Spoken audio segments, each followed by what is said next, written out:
Ini adalah soal-soal persiapan untuk ujian sekolah. Jadi ini judulnya adalah simulasi ujian sekolah. Nanti jumlah soalnya semuanya ada 40 soal. Saya akan bagi pembahasannya menjadi 4 video. Kita mulai dulu dari 10 soal pertama. Soal nomor 1, kita diminta memperhatikan tabel periodik yang ada di sini. Nah, kemudian kita diminta menuliskan konfigurasi elektron unsur X. Nah, kalau kita lihat di sini unsur X ini ada di periode keempat.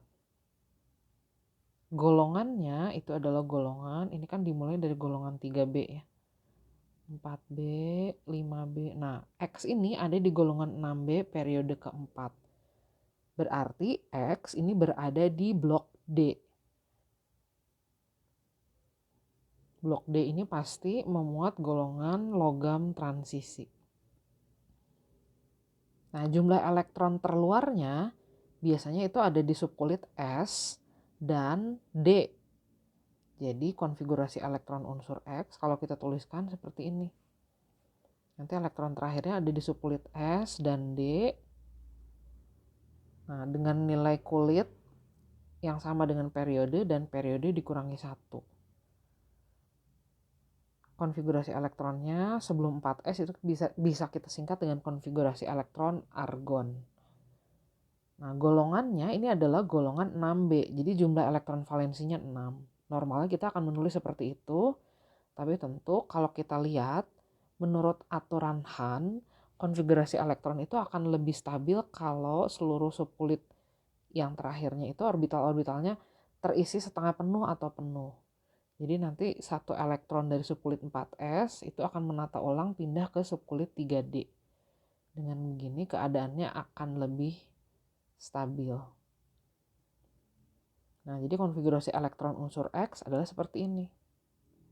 X-nya ada di golongan 6B, periode 4, blok D. Jadi elektron terluarnya itu ada di subkulit D. Periodenya 4, jumlah elektron valensinya 6. Nah, kalau kita ditanya nomor atomnya, berarti nomor atomnya itu kita hitung aja jumlah elektronnya ya. Nomor atom kan sama dengan jumlah elektron kalau pada keadaan netral. Argon ini mewakili 18 elektron ditambah 1 ditambah 5 elektron. Jadi jumlah elektron totalnya adalah 24.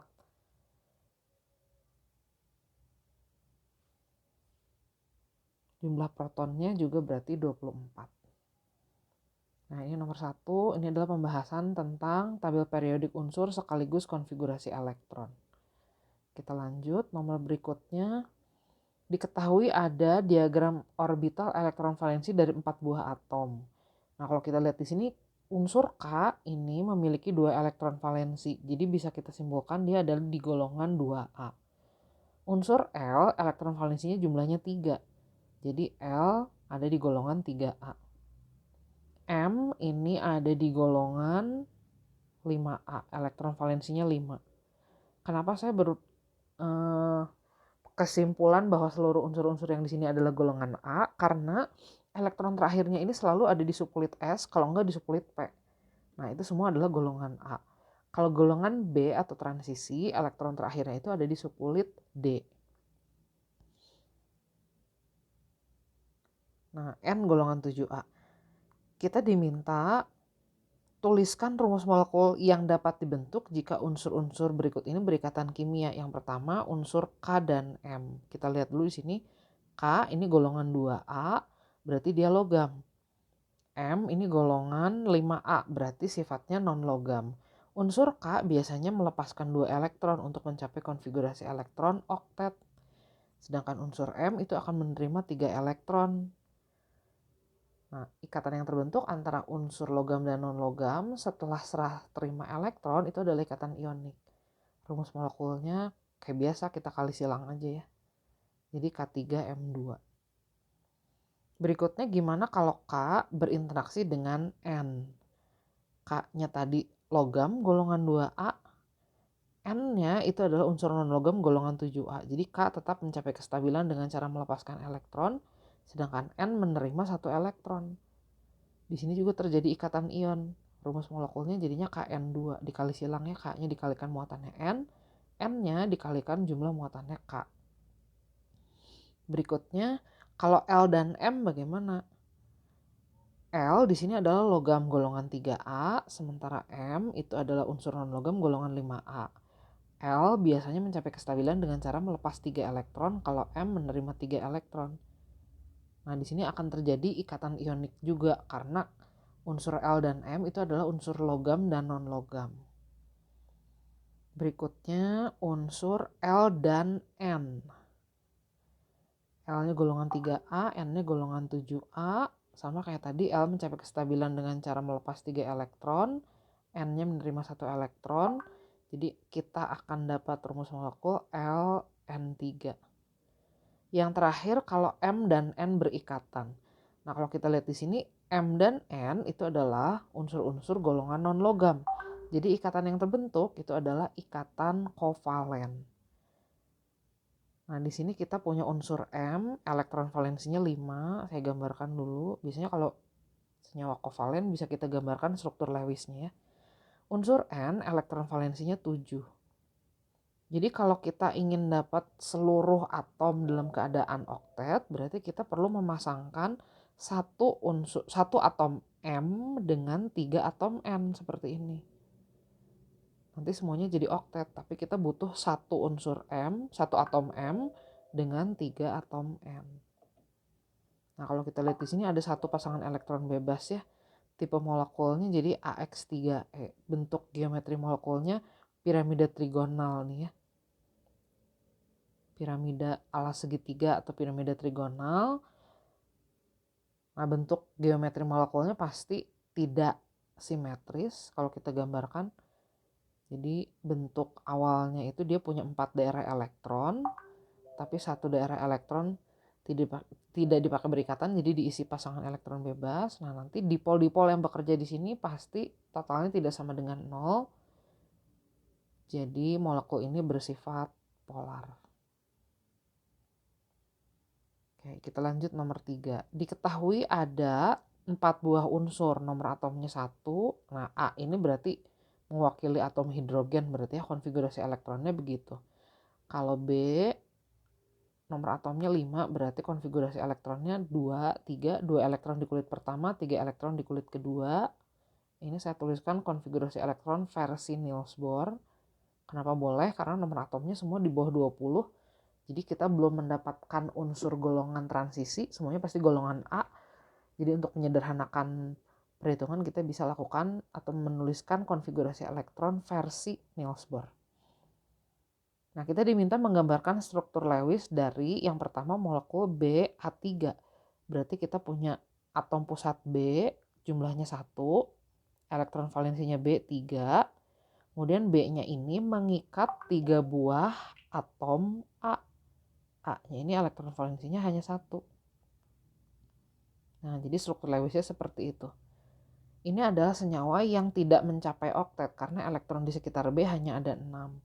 Tipe geometri molekulnya AX3. Bentuknya ini nanti adalah trigonal planar atau segitiga datar.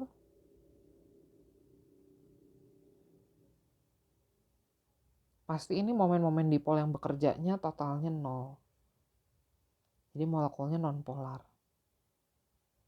Berikutnya kita akan gambarkan senyawa Ca3. Atom pusatnya C, elektron valensinya 5. Kemudian dia mengikat 3 buah atom A. A elektron valensinya di sini 1. Jadi kita akan dapat senyawa ini geometri molekulnya 1 atom pusat, 3 atom terikat, 1 pasangan elektron bebas. Berarti ini bentuknya bentuk trigonal piramida.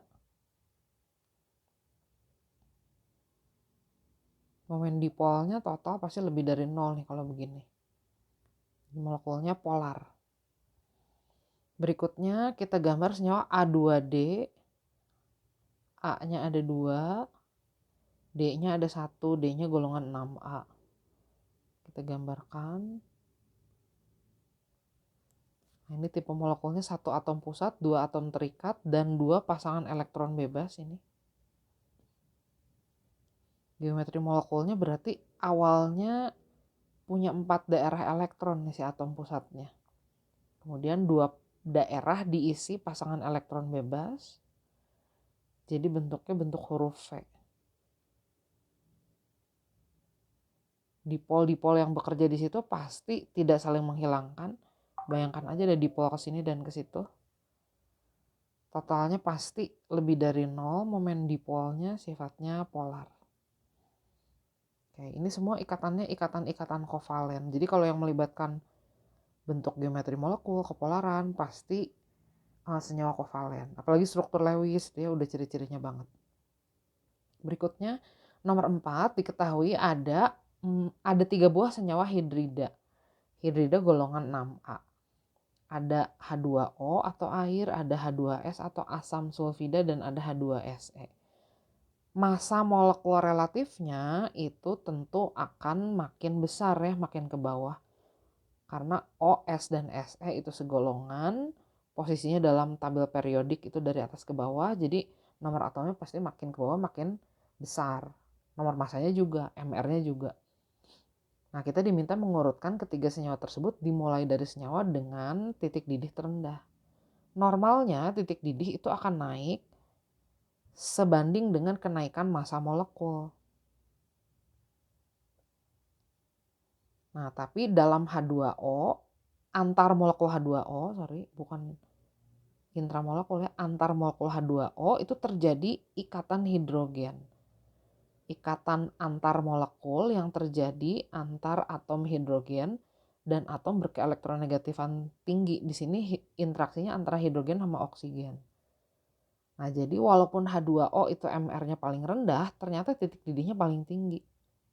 Pada tekanan 1 atmosfer aja titik didih air kan 100 derajat Celcius ya. Nah, kalau pada H2S dan H2SE itu tidak terjadi ikatan hidrogen antar molekulnya.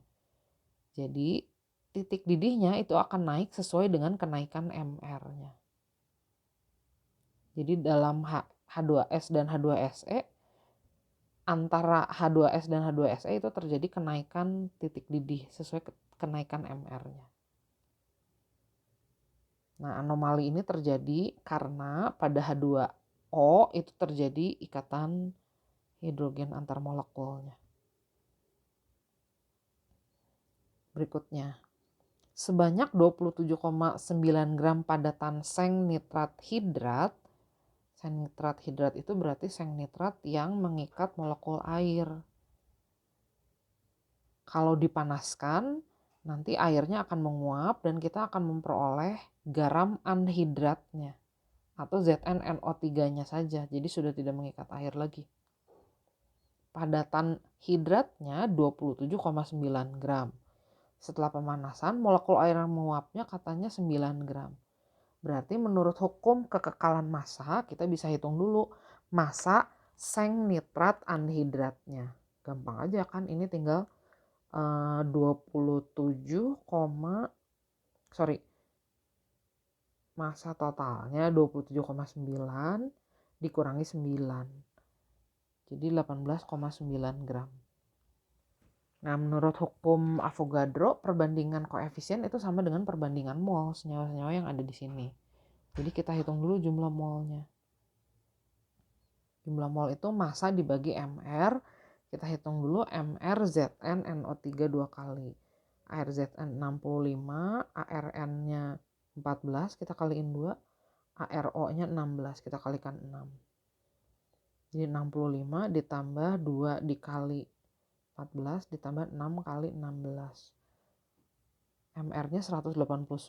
Satuan MR kan gram per mol ya. MR air 18 gram per mol. Jadi perbandingan mol ZnNO3 dan H2O itu adalah 0,1 banding 0,5. Perbandingan koefisiennya 1 dibanding X. Jadi 1 per X itu sama dengan perbandingan molnya 0,1 banding 0,5. Jadi kita dapat X-nya 5. Nah, jadi senyawa yang dimaksud itu adalah zinc nitrat pentahidrat. Nilai X-nya 5. Nomor 6. Padatan amonium sulfat. Amonium sulfat. Rumus molekulnya seperti ini. Bentuknya padatan. Bereaksi dengan larutan natrium hidroksida. menghasilkan larutan natrium sulfat. Ini rumus molekul natrium sulfat, bentuknya larutan, air, dan gas amonia. Jadi persamaannya seperti ini. Kita setarakan dulu persamaannya. Oh sorry, ini natrium sulfat bukan amonium sulfat. Maaf, saya salah. Jadi harusnya Na2SO4 ya, natrium sulfat. Persamaannya kita setarakan dulu.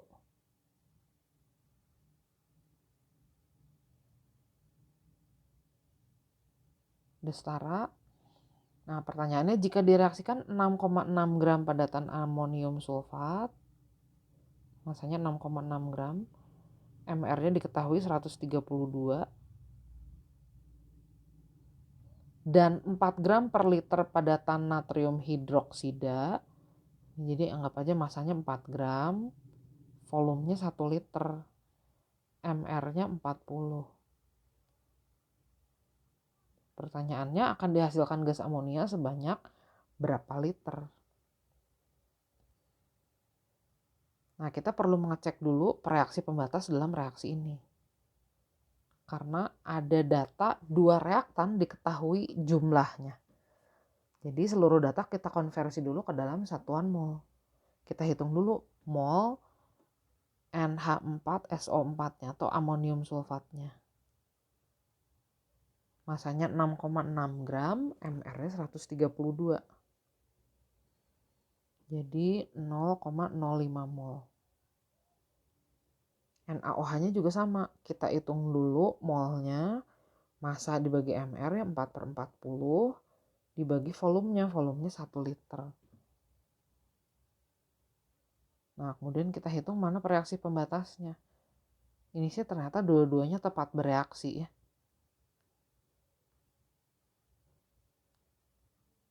Jadi kita akan memperoleh 0,1 mol amonia.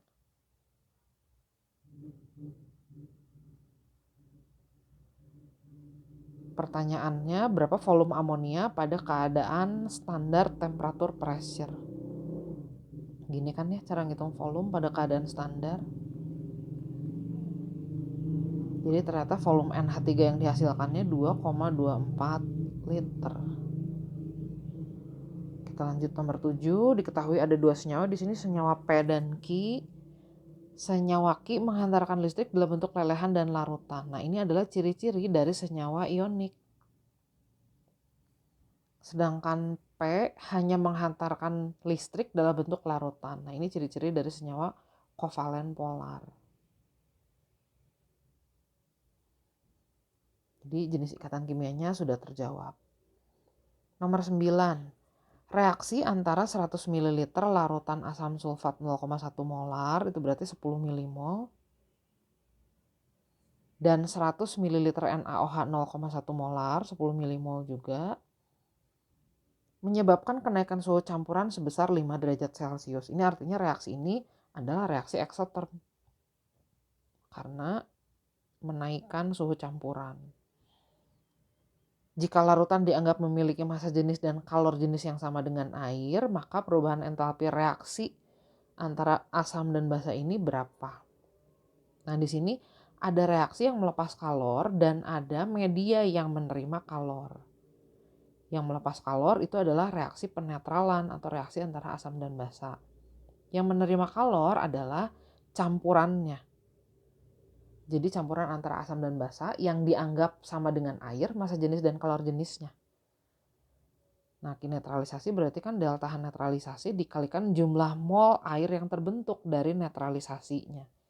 Sedangkan Q campuran sebanding dengan massa, kalor jenis, dan kenaikan suhu. Nah, kita ditanya berapa kalor dari reaksi netralisasi asam dan basa di situ ya. Jadi kita ditanya delta HN-nya sebenarnya.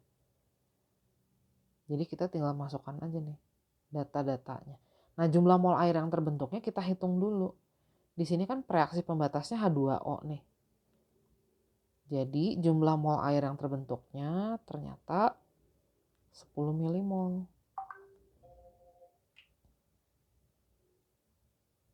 Jadi tinggal kita hitung. Massa campuran 100 ditambah 100 ml, 200 ml. Jadi 200 gram ya ekivalen dengan 200 gram karena massa jenisnya dianggap sama dengan massa jenis air. Kalor jenisnya 4,2, kenaikan suhunya 5 derajat. Ini nanti satuannya joule. Jumlah milimol airnya 10 milimol. Jadi kita nanti dapat delta H netralisasinya. Berarti 20 dikali 4,2 dikali 5. Jadi min 420 joule per milimol atau sama aja dengan kilojoule per mol. Nah, ini adalah soal mengenai kalorimetri, subbab dari termokimia. Nomor 9, ini diketahui ada reaksi pembakaran 1 mol gas C4H6. Kalori yang dihasilkannya min 2650 kJ. Sebenarnya nggak usah ditulis per mol juga kita udah tahu ya ini jumlah molnya 1. Pembakaran sempurna 2,24 liter gas C4H6 dapat menaikkan suhu 10 liter air sebanyak berapa derajat Celcius. Nah, di sini juga ada yang melepas kalor, yaitu reaksi pembakaran, dan ada yang menerima kalor, yaitu air. Nah, di sini proses yang melepaskan kalornya adalah proses pembakaran. Sementara yang menerima kalornya itu adalah air. Kalor itu adalah kalor per 1 mol dikali jumlah mol zat yang dibakar. Di sini kan yang dibakarnya C4H10, jadi nanti kita masukinnya jumlah mol C4H10-nya. Nah, kalau Ki air itu selalu sebanding dengan massa, kalor jenis, dan kenaikan suhu. Delta H pembakaran 1 mol C4H6 itu terlihat di reaksi itu tuh. Min 2650 kilojoule. Jumlah mol C4H6-nya 2,24 liter pada keadaan STP itu di situ ya, 0 derajat Celcius 1 atm. Jadi ngitung molnya tinggal volume dibagi 22,4 aja. Nah, tadi satuan kalornya kilojoule, berarti massa yang menerima kalornya harus kita konversi ke dalam satuan liter. Di sini air yang dipanaskannya 10 liter. Kalau massa jenisnya 1 gram per mililiter berarti 10 liter itu ekivalen dengan 10 kilogram. Kalor jenisnya 4,2, kenaikan suhunya akan kita hitung karena itu ditanyakan. Jadi kalau dihitung delta T-nya itu nanti adalah min 2650 dibagi 10 dikali 4,2. Nanti negatifnya hilang sih ini. Oh, sorry ini salah nih. Ini harusnya 265 ya kan dikalikan 0,1 tuh ya. Jadi 265 dibagi 42. Ternyata kenaikan suhunya 6,3 derajat Celcius. Dikit banget ya kenaikan suhunya karena ya airnya juga 10 liter ya, banyak banget airnya. Nomor 10, diketahui kalor pembakaran 2 mol CH3OH adalah min 1280 kilojoule. Nah, kita tuliskan dulu aja reaksi pembakaran 2 mol CH3OH. Jadi CH3OH-nya koefisiennya 2 gitu maksudnya. Hasil pembakaran sempurna selalu CO2 dan H2O. Persamaannya kita setarakan dulu dengan menyertakan koefisien CH3OH-nya 2 karena 2 mol ya. Oke, di sini H-nya jadi ada 8, jadi saya kalikan 4 koefisien H2O-nya. Jumlah atom oksigen di sebelah kanan itu ada 8, jadi koefisien O2-nya 6. Nah, kita gambarkan dulu ikatan-ikatan kimia yang ada di sini. Karena kita akan menghitung kalor berdasarkan energi ikatan rata-rata.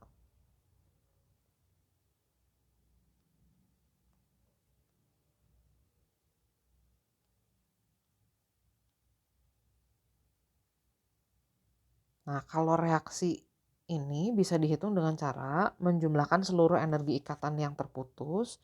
Yang terputus itu di sini ada ikatan C dan H sebanyak 3 dikali jumlah molnya 2. Jadi ada 6 ikatan CH Kemudian ada ikatan CO 1, koefisiennya 2, jadi 1 dikali 2. Kemudian ada ikatan O sama H, sama ya koefisiennya juga ikut dikalikan. Kemudian ada ikatan O rangkap O. Nah, ini seluruh ikatan yang terputus. Dikurangi yang terbentuk. Yang terbentuk di sini ada ikatan C sama O, ikatannya 2, koefisiennya 2. Jadi kita kalikan. Kemudian ada 2 ikatan OH dikali 4, jadi 8. Delta H reaksinya tadi adalah min 1280. Ini harusnya kilojoule aja ya, nggak per mol karena CH3OH-nya 2 mol. Jadi kita masukkan min 1280 itu sama dengan 6 dikali ikatan CH rata-ratanya 410, kita masukkan. Ikatan CO-nya ditanyakan.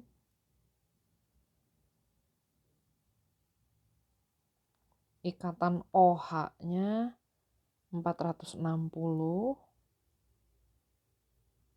Ikatan O dan O rangkap 500 kilojoule per mol.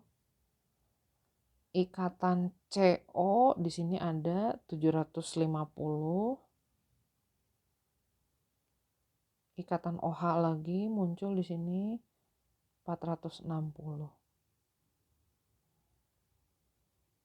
Oke, kita hitung dulu. Ini 6 dikali 410 ditambah 2 dikali 460 ditambah 3 kali 500 dikurangi 4 kali 750 dikurangi 8 dikali 460. Ini min 1800. Jadi kita bisa hitung DCO-nya ya.